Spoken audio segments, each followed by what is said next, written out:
Jason, good to see you. Emily, good to see you. Hey, good morning, everyone. Bart, David, Ricardo, good morning. Teresa, Hey, or good sorry, morning. Terea, did I say that right? Terea. Terea, sorry about that. No problem. Let's give everyone a minute to join, and then I will jump into the material.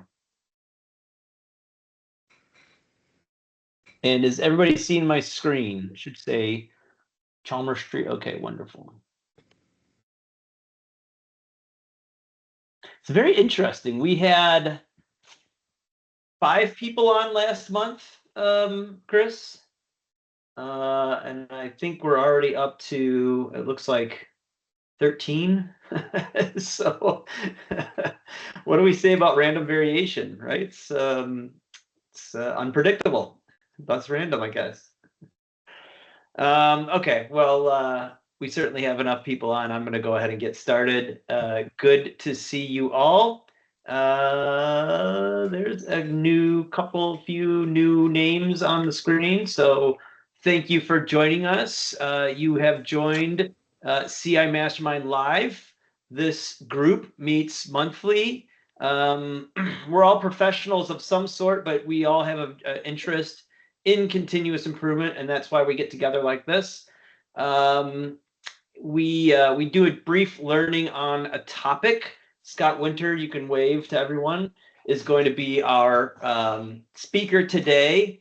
And then we have discussion on the topic. We really try and focus on the discussion because the idea is you bring us some of your challenges, and we see as a group if we can send you back to the workplace with some answers, with some conclusions. That's the whole idea.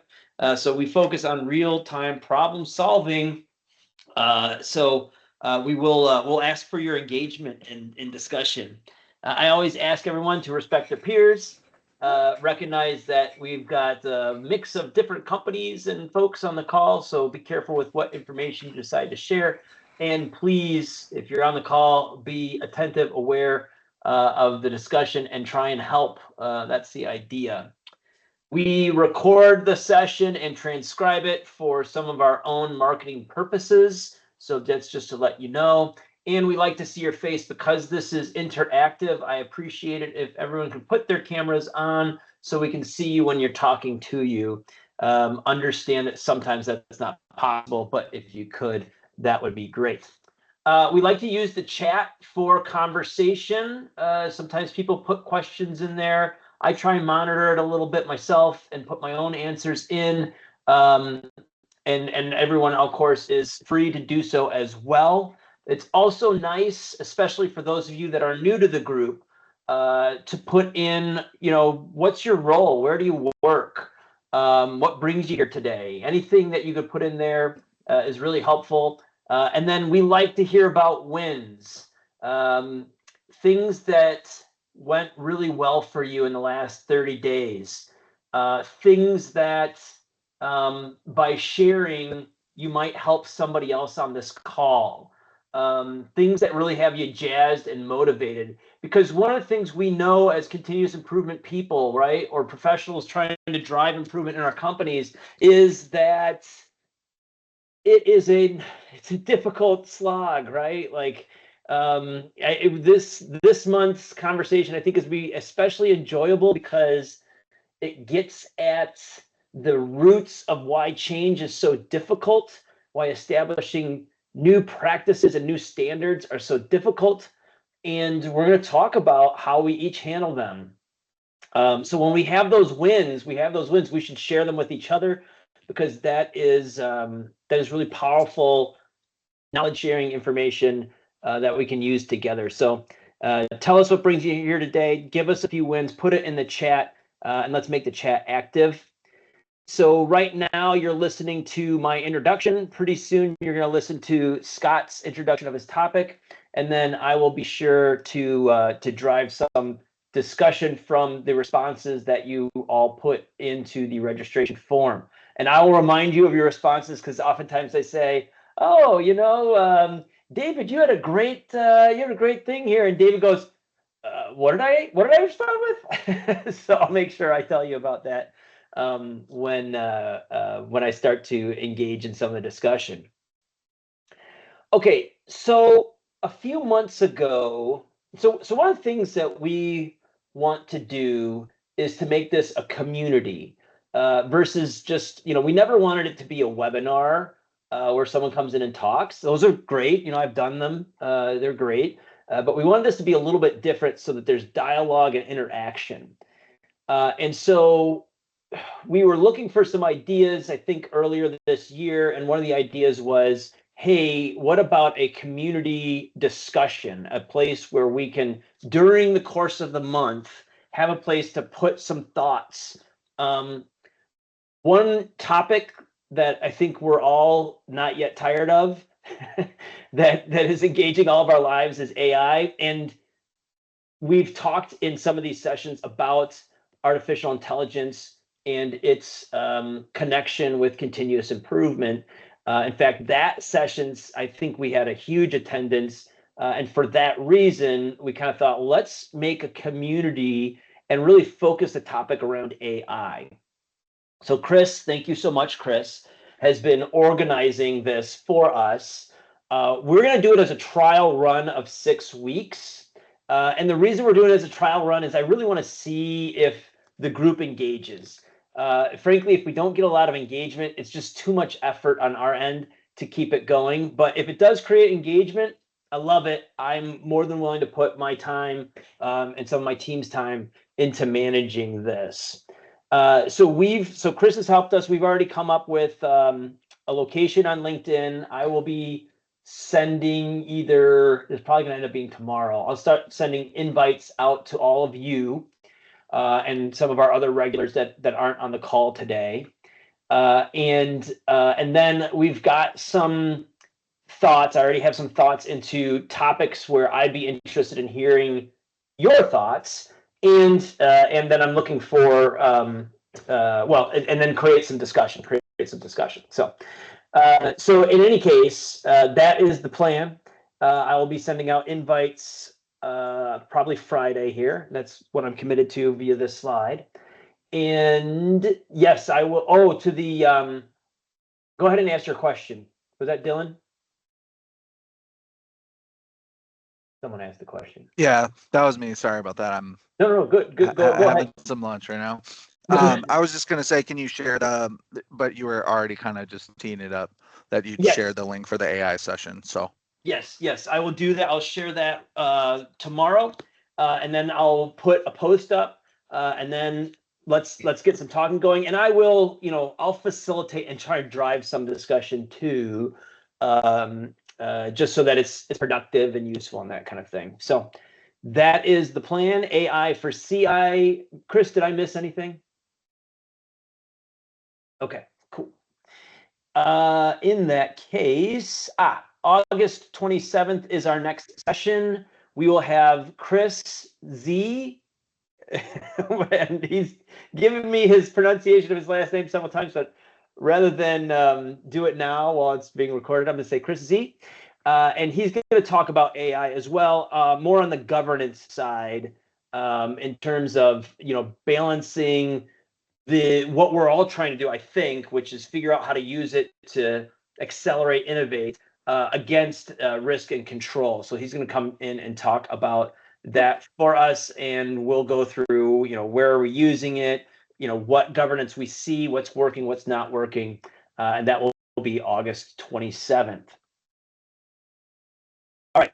With that said, I'm going to hand it over to you now, Scott. If you could introduce the topic. And feel free to share slides. The stage is yours, sir. Excellent. Hi, everyone. Can you hear me all right? Got some head nods and thumbs up. Good. Okay, so if I look weird, I'm looking at my screen with all of you on the camera so I can see your lovely faces.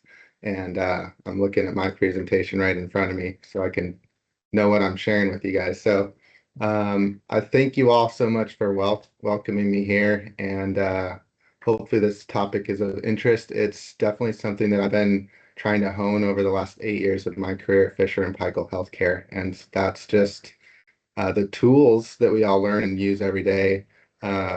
I'm plateauing there. There's always a little bit of incremental learning to do, but it's really how do I get these tools to be effective in the organization and get others to use them and learn them quickly. So it's really the behavior change behind all of the continuous improvement stuff that I've really been honing in. And I think Matt and I were talking while back now and said, hey, this would be a fun way to kick into a conversation about how do people actually work through some of those more difficult changes. And so I'm just going to share a story. I want to make a quick comment to that too. Yeah. So Scott has been one of our regulars, probably, we've been doing this for maybe 3 years now. And I think, Scott, you were pretty early on.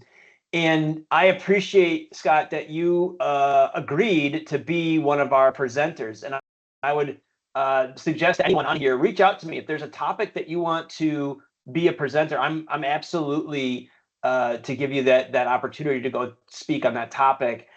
Scott agreed to that, and he's doing it now. So just appreciating that, Scott.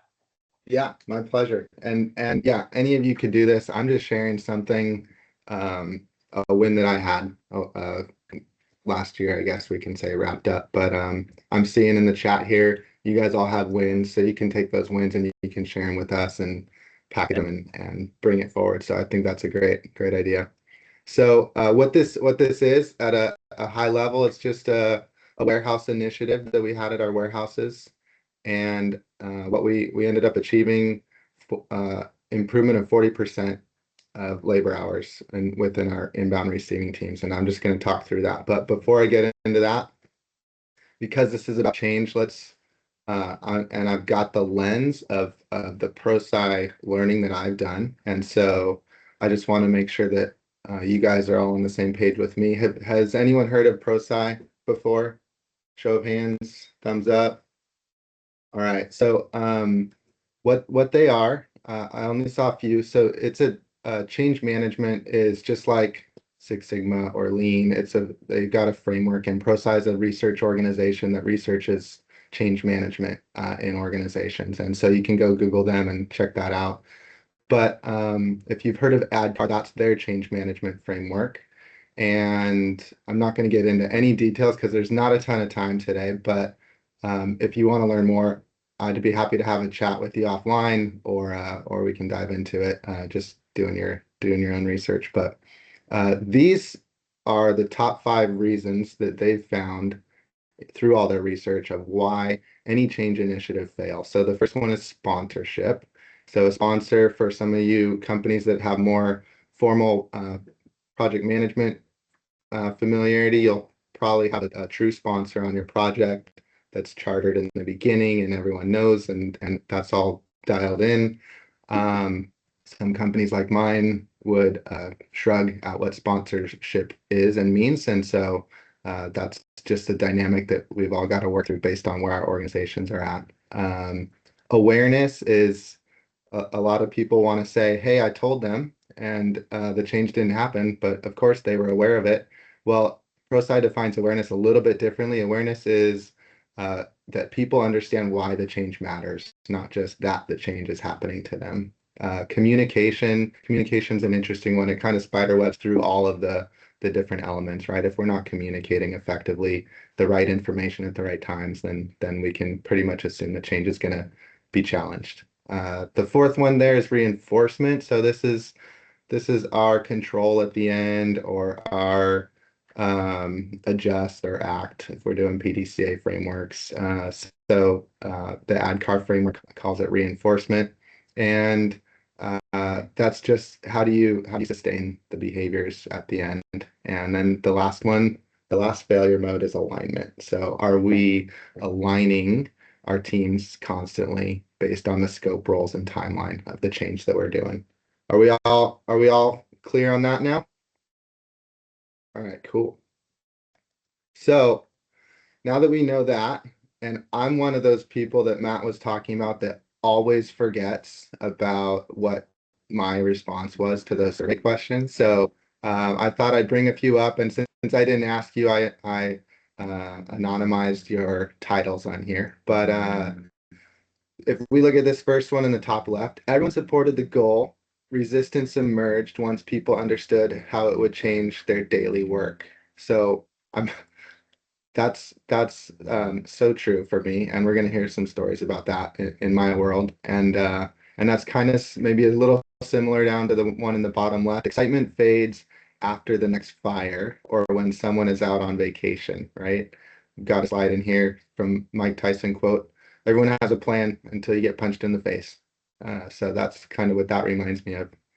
And the top right, no action was taken, and things continued as before. I'm sure we've all experienced some version of that as well. And then I love this one, just one word response. Ambiguity. Yeah, of course, right? That's a huge one. And I put these little buttons on here: sponsorship, awareness, alignment, reinforcement, communication, to just kind of remind us of what those failure modes were from ProSci. And so those are again, the top 5 failure modes of why change fails. And I don't know the details of the context of what you guys are saying when you're bringing up these specific responses, but I bet we can look at those failure modes and we can attribute some of those failure modes to some of the specific scenarios that you guys have dealt with. So I just want that to keep that in mind, and we'll get into that discussion later and talk about those. And but as we're going through this and you're thinking about your stories and your situations that you might be in now or were in the past, I'd love for you to be kind of pinging it off of those different failure modes and see what it is. Cool. So I'm just going to set the scene a little bit. So at Fisher and Paykel Healthcare, we manufacture medical device products. And so in North America, I'm working in the sales and operations side of the business. And we are charged with improving gross margin and making sure that we build capacity within our teams to continue to grow forever. So that's the plan. We want to keep growing more and more. And so I was hearing chatter. There was some COVID hangover with our teams in the warehouses, just some different things going on. Port strikes were creating chunky supply chain issues. We were getting detention charges for our containers that were being stored in the yard and piling up because we couldn't unload them fast enough, and then the teams were having attendance issues. So it sounds pretty grim, but it wasn't all that bad. We were still delivering products to our customers and getting everything out. So this is just kind of how we were used to operating. And I knew that I wanted to go help the warehouses. This was also a key area of the business that, as a continuous improvement manager, I know I wanted to go support and build their capability to problem solve. And I knew I could tie in all the work that we were going to do to our strategic growth and gross margin initiative. So I just needed to make sure it was okay with my boss, that I could dedicate a good chunk of my time to working on this. And I knew, because I'd gone through the ProSci training, that sponsorship was critical to the future success of whatever initiative we were working on. So I was going to go look for a sponsor. So I set out to ask my boss, and I got a approval, and it was kind of like a go. Yeah, go do that. That sounds great. But approval, I learned, is not ownership of the problem. And so I knew my boss wasn't going to be my sponsor for this. And so I went to my colleague, and he's the one who oversees our warehouses. And I asked him, "Hey, what do you think about this? And should we do it? And is this something you'd want to sponsor, be a part of, participate in? What level? What does that look like for you?" And we kind of talked about it. And he said, "I'd love for you to go work with the teams. I've got these other things that I'm working on right now. And I also can't guarantee that if something else comes up that I won't have to pull the team off and work on that." And so I knew, because he was hedging, that probably not my sponsor either. So I went to the DCs and talked to the DC managers, and they were head over heels. They loved it. They loved the idea. They wanted to help. They wanted to start right away. And so I knew I'd found some people who would be good at being able to support and sponsor this project. So I feel like that was a win, but there was also a risk in there, right? Because I had heard from their boss that if anything else comes up, he might have to pull them from the project. So I think my lesson learned in that was you do have to find a sponsor, but you got to find the best sponsor. But there's some balance of risk and reward in there, and I'm sure you guys have dealt with that. So if you have any thoughts on that, I'd love to hear back. Maybe at the end of this we can jump into that. So all right, so next I had to get aligned with these warehouses. So we got everyone, they know what's going on, but we didn't have any specific direction. So a lot of companies have like a project management methodology or PMO that they're basing their direction off of and using as a tool, and we don't have that. And so I knew I needed to at least get that alignment right, because we saw the ProSci failure mode alignment is one of them. So I worked on the specific charter with the DC managers. We created a scope. We figured out where we wanted to go. One team wanted to do inbound, one team wanted to do outbound. So we aligned on the inbound receiving process. I tried to engineer some urgency for this so that we can get this goal accomplished by the end of the year. We made up a number because we didn't have any metrics. So we said 25%, which was aggressive enough to motivate the team to do something, but not so aggressive that they would be deterred from it being impossible. And I don't necessarily condone making up numbers, but in this case, it worked out for us. So what else? Yeah, so that's kind of just setting the tone, and I think there was some wins in there with getting that alignment. I have one team member that reports to me, and he was one person, and I was giving up about 25% of my time, so we didn't have abundant resources to support. So I knew we couldn't do multiple parts of the warehouse. So again, pinging off of some of those change management things, I think the alignment part worked out really well for us. And now, here's where we get into the fun stuff. So this next story is a piece where we were missing part of the why in this. And so there was a process change that we did to the inbound teams that a component of it basically required our team lead to spend 30 minutes before we unload to do some pre-work and get these labels set up. And I wish I had a picture. I don't have access to those right now, but they just have to basically go through our system, write the carton numbers onto these paper labels, and then give that to the team. And that helps the team tremendously. And as you can see the numbers on the right, it helps them to the tune of about 87 hours a week. So not an insignificant task for spending 30 minutes or across 2 warehouses. I guess it would be an hour, not an insignificant amount of time. And at one of our warehouses, this just wasn't happening. The team lead was just either forgetting or being busy or just not getting to it before the team was starting to unload the container. And so then the team would just go ahead and do it because that's how they'd always done it. And so it wasn't a defiance thing. It wasn't that they were upset that they had to spend 30 more minutes doing something that they weren't doing before. They just seemingly were not prioritizing this as something to do. And so what we had to figure out, first of all, was why. There's a lot of underlying behavioral things, like it was so obvious to us, all the hours that we can save, that of course they would want to do this. And it just wasn't obvious to the team leader.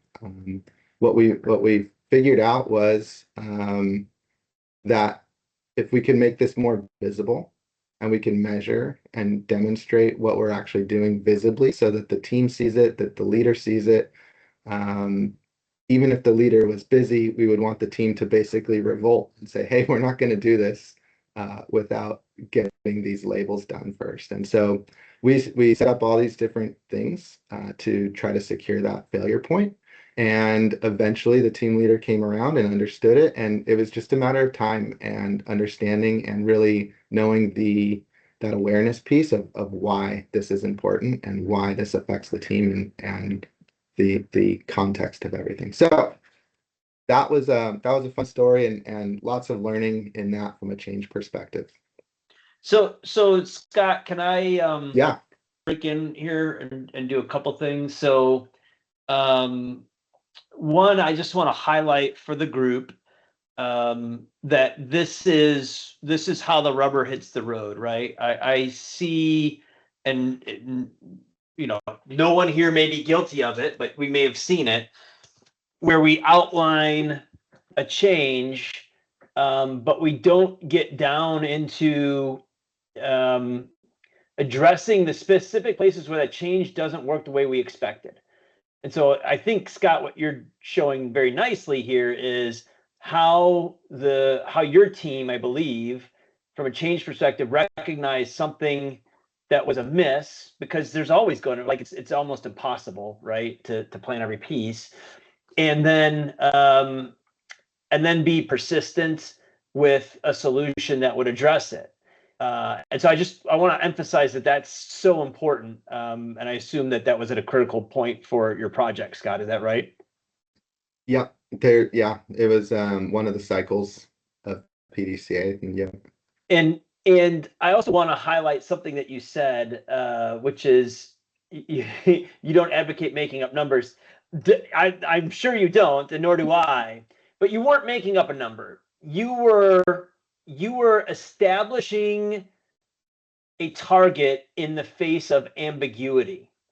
And I find sometimes with some of my younger team members, let's say, that they struggle with that ambiguity because they're trying to find the right number, missing that the point is actually the motivation that the number creates. And I think you went about that exactly right there. Because it's really not about, who knows what the right goal was. And certainly there are engineering methods where we can come up with what the right goal is, but that's not always going to be what you need, or you might not always have the time to go do that. We need the number to go chase. So I want to pivot a little bit here and ask some questions. Are you good with that, Scott? Yeah, absolutely. Okay. And let's try and connect some of what you learned in your project work with whatever the kind of the questions that, and some of the responses, or at least the ones that I'm going to try and kind of focus on here, were like good stories about what went on in your companies. And I think that's where I want to start, is picking a few of these out. So the question that we had for this month was, think of a project where a team initially agreed to a change but struggled once the details of the change became real. What happened? And I'm going to go to Taria, if you're okay with that. And your response was, we needed a new search engine for the antiquated version associated with the ERP system for customer accounts and management tools. Once I created the system, the problem was getting distributed to all the departments within the company. It was a small national company, roughly 1,500 people, but getting the information to customer advocates who needed it on a daily basis was difficult. Can you tell us a little bit more about the challenge, and were you able to overcome it, or is there anything that you want to present out to the group to get their feedback around? You're on mute, just so you know. One of the things that I discovered with that situation was that the communication between the departments pretty much operated autonomously, as if they were independent companies within this one larger company. So what I did was I reached out to the different directors of the departments and introduced them to the search engine and said, is this something that you could do? But I had to do that individually and give them individual training. That was a little frustrating, because every time I'd run into something, they'd say, oh, well, we have this overall training center that you should just do it in there. The problem was that the training center was overwhelmed and not able to get information out quickly. I mean, this was something that saved time. It was immeasurable how much time it would save.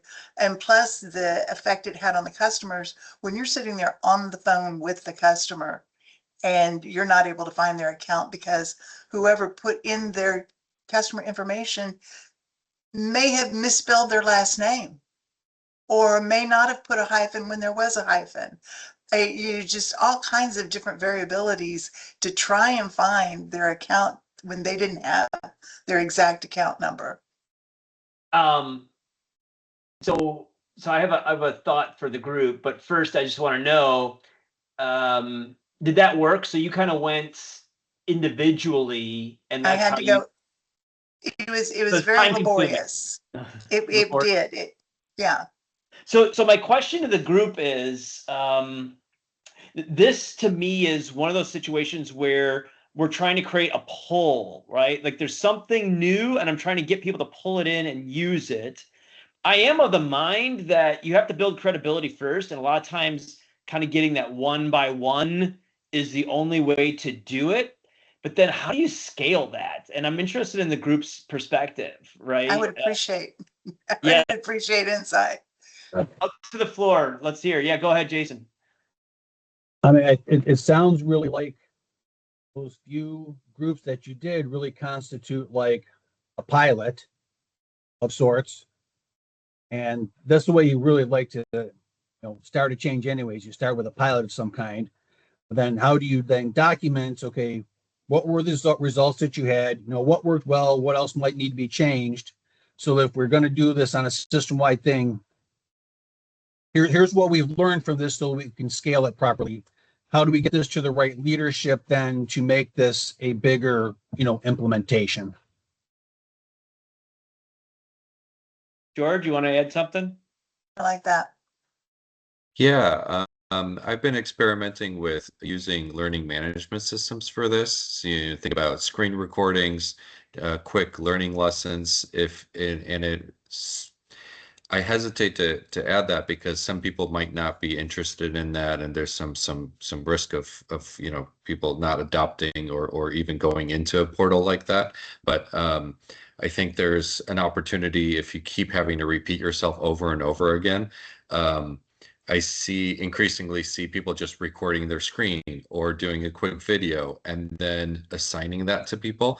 So then, I think it removes a little bit of the personal element, but you can give them a base of knowledge and say, okay, here, look at these 4 videos really quickly. It'll give you a really good understanding of what I'm trying to, let's say what we're trying to do here. And then I'll come in and check and we can see what kind of check on understanding. So I'm experimenting with that with sometimes kind of mixed results, but I think there could be some time savings there. Yeah, I like that. I agree. We do have a learning center where we have lots of those videos set up. I would say maybe 50% of the employees actually know that they're there. And then they don't even know how to search them. Yeah. I've got more thoughts on that, but I want Robert. You had your hand up. I perked up at the word scale. Can Matt, you or someone summarize what are you trying to scale? Well, I'll just say when I say scale, I mean, okay, I've got credibility with a group of 3 people or 4 people, like they get it, but now there's 100, right? And maybe they're not all in the same place. How do I get them without having to go to, like we kind of hear, right? Having to go to each individual person and get them to understand it, but kind of create this pull where it starts to spread either word of mouth or through maybe some internal marketing, which is a little bit of the way I think of George, some of your statements there is like, you're using a little bit, you're creating a knowledge base, and you're using some internal marketing to get people to pull to that knowledge base. So Robert, does that answer your question? Yeah. So so the framework that I teach, it's exactly about scaling expectations. Right. The metaphor here is a decision symphony, an expectation factory, 5 verbs, shapes, whatever you want to scale. Draft, review, revise, approve, distribute. I don't know, Matt, in the session I spoke at, I don't know, 6, 12, 18 months ago. I don't remember the exact scope, but that is the purpose of this framework, 5 verbs. Racy's not your friend. Racy harbors much too much ambiguity. I don't know what's worth documenting, but if you need to scale information and minimize the latency of getting people aligned, does it have to be on paper? Yes. So don't apologize for good documentation. Does it need to be collaborative? Yes. Right. And you need a sponsor. You need an approver. So these 5 verbs: draft, review, revise, approve, distribute. And imagine just how many things your team could govern with 5 verbs. And then think about, well, what's everything else? Well, stuff that's not worth drafting. That's not worth sponsoring. That's not worth standardizing. That stuff is petty. No one's going to care about that stuff. So just that framework, 5 verbs, is an incredibly powerful framework and rhythm muscle memory to get expectations on paper, collaborate it out, fight it out, have a tiebreaker, have your micro sponsor so you're not over documenting, and just have this flywheel, but decision bundles. Mhm. Cool. Thanks, Robert. Scott, anything you want to add to that? Yeah, Robert, at the end, I think you kind of got to where my brain was spinning off of, but a lot of what I'm hearing are technical tools and ways to scale. But what I want to point out that I've got on screen here, these failure modes from change, these can be supported by tools, but these are not technical things. These are behavioral things. And so I think in order to really potentially address the scale issue, it's not just how do we scale the technical side of things, how do we like I totally agree, learning management system, recording, like all that stuff would be great, and that would be how we can technically scale. But if people aren't adopting it and people don't want it, then we're not doing the right stuff on the behavioral side. So I really would advise looking at those behavioral issues in tandem with that, and just to demonstrate that, I think I'm still sharing. You are. Does this come up? So just thinking about it from this way, we've got the reason for change, current state, our transition into a future state. Well, we've got the technical side and we've got the people side. And so I think through most of my career, I've been completely focused on the technical side and really trying to hone my skills on the people side. And what does that look like? And how do I get the people to change? And ProSci will say, I'm going to botch this, but it's something like change is done at an individual level. So the trick will be, how do we scale what each individual needs to know and understand and hear and buy into, so that we can get their adoption. I guess that's my 2 cents on the idea. So I think Paul's got his hand up. Yeah, and Paul, by the way, we're gonna actually go to your response next. So please, yeah, I'm just setting you up so that you know what's coming after your comment here. Okay, this will be an interesting segue then. Beautiful. I think that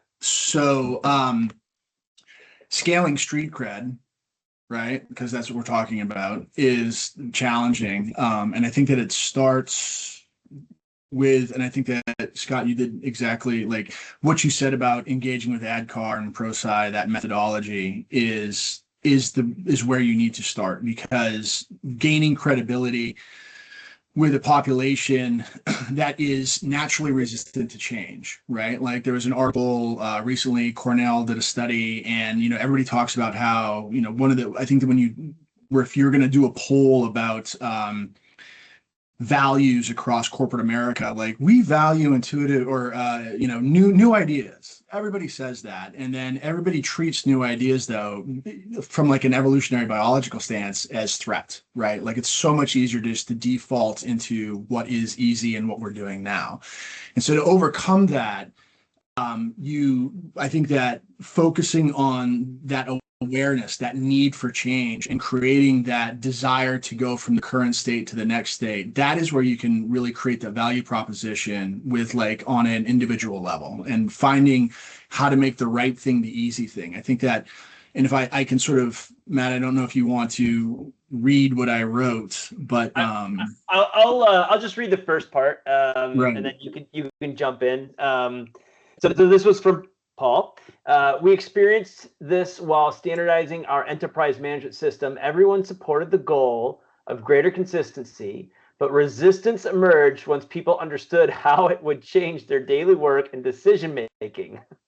So can you take it from there? Because I just yeah. So people are like, "This is great." It just got like, real. Oh, yeah. Oh, wow.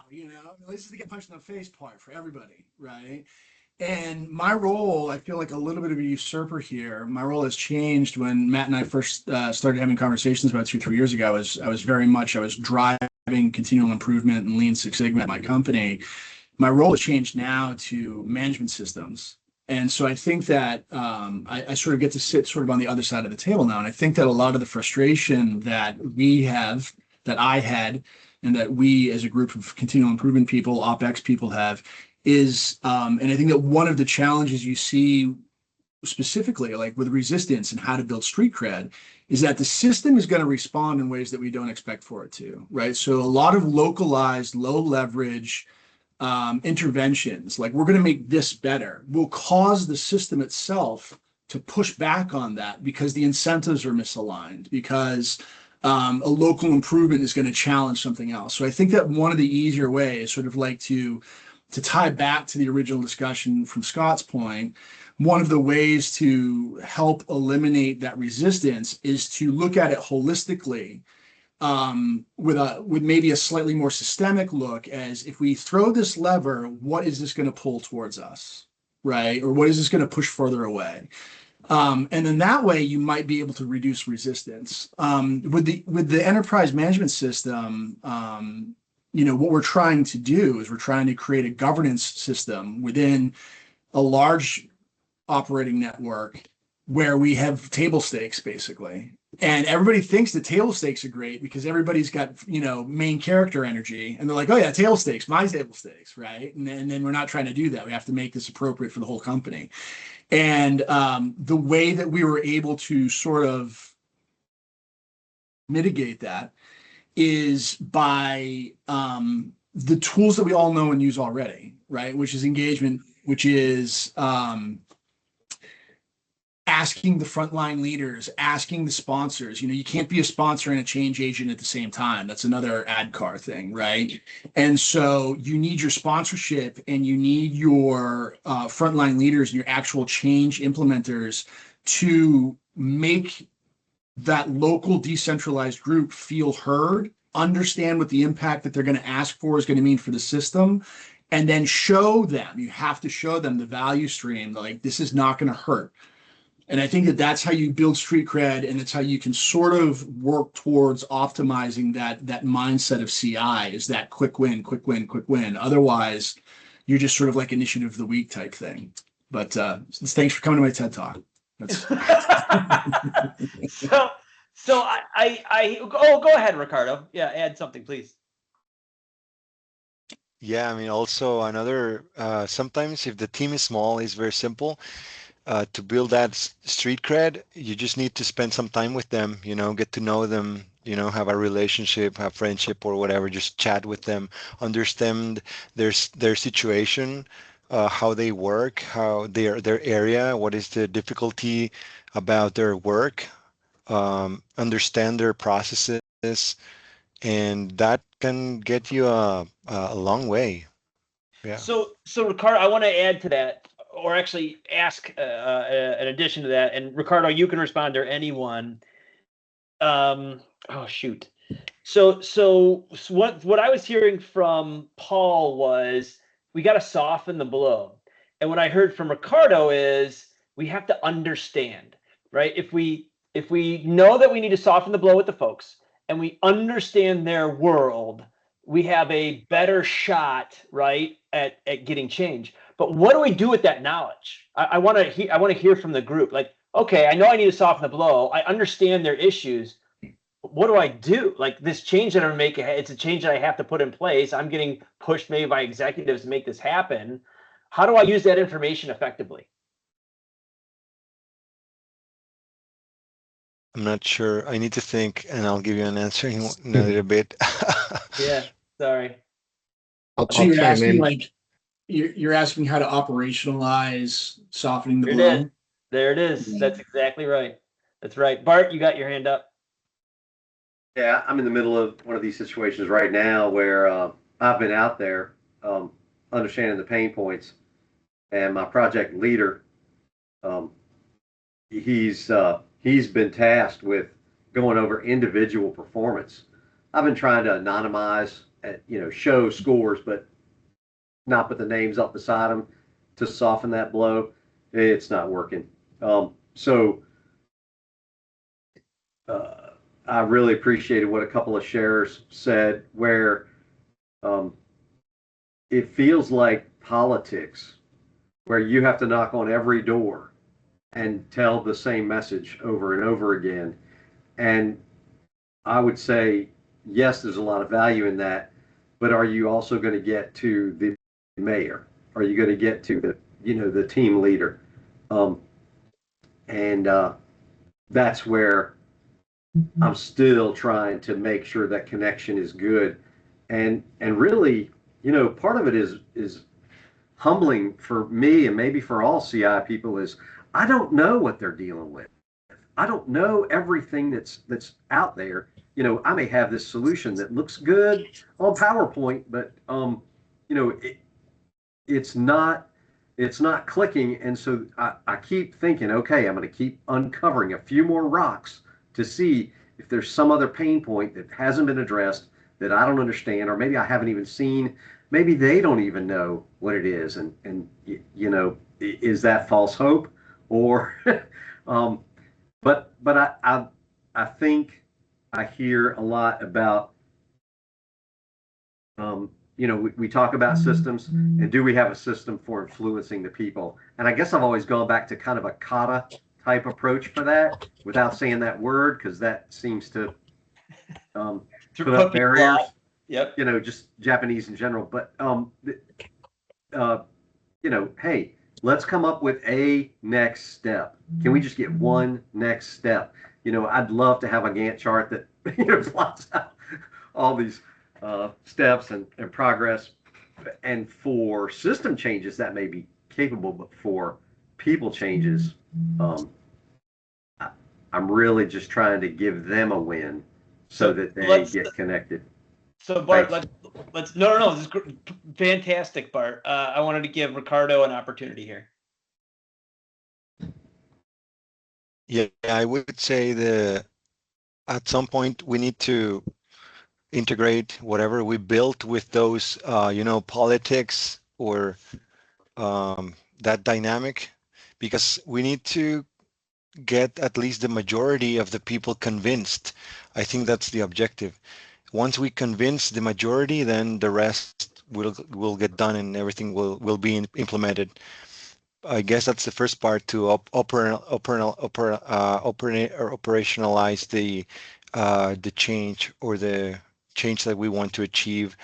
And also very important is to map our processes before we start building software or other systems. Because then when we build a system, we might not be seeing everything. I think if we can integrate those two factors, or those two things, the result will be more effective, and the impact will be more effective.